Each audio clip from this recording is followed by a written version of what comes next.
This painting is actually so new, it doesn't have a name yet. I think it's called The Crossing. I haven't quite made up my mind. There are a couple of other paintings which I've made over the years which have a similar title, but that name I think fits the feeling of this painting, this idea of a journey. And the idea of a crossing, I suppose, would imply that it's a journey to somewhere.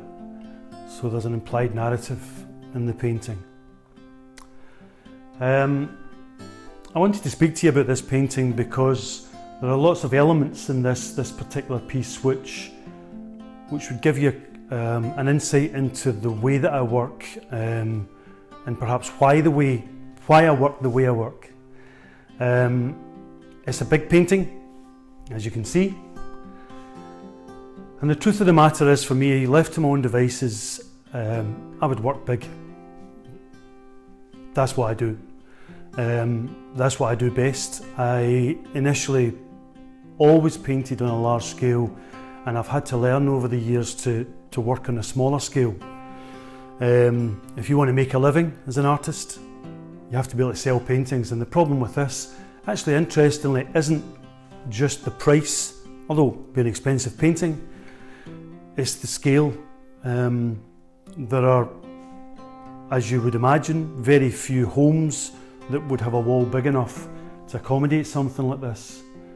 So my hope is perhaps that ultimately it might go into one of our big national collections. That would be ideal. It's important for me, and I think for all artists, that although if you paint for a living you have to be able to pay the bills, that isn't the reason you paint. I've painted this with no notion whatsoever that it might sell or might not sell. It doesn't bother me.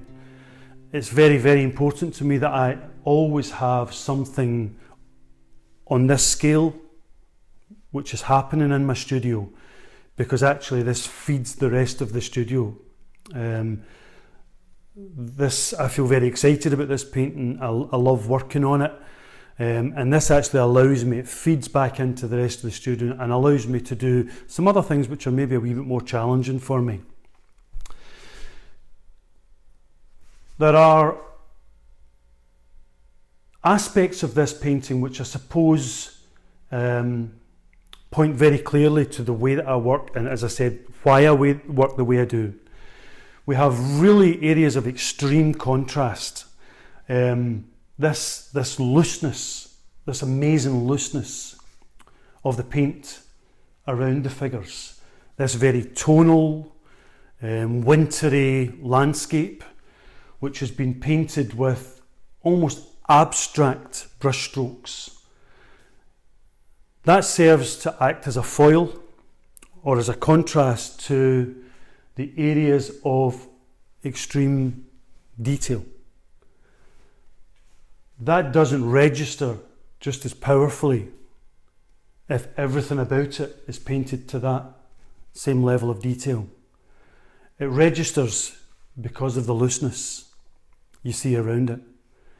And I have discovered, and I believe that this is the way the human eye works. When we look at any scene, because we focus on, and almost always we focus on faces, that's the way we see things.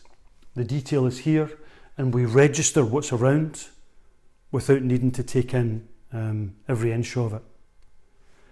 There's also another very, very strong painterly device here, which it goes back centuries. The work of the masters, they would include in perhaps an otherwise tonal landscape or a tonal canvas, and by that I mean tonal as in not an awful lot of colours.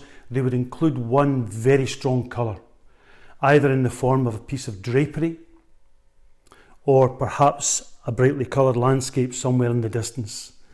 You can see in this one almost everything else in the canvas is almost absent colour, and you have this whack, this absolute splash of red right in the centre, which immediately draws your eye.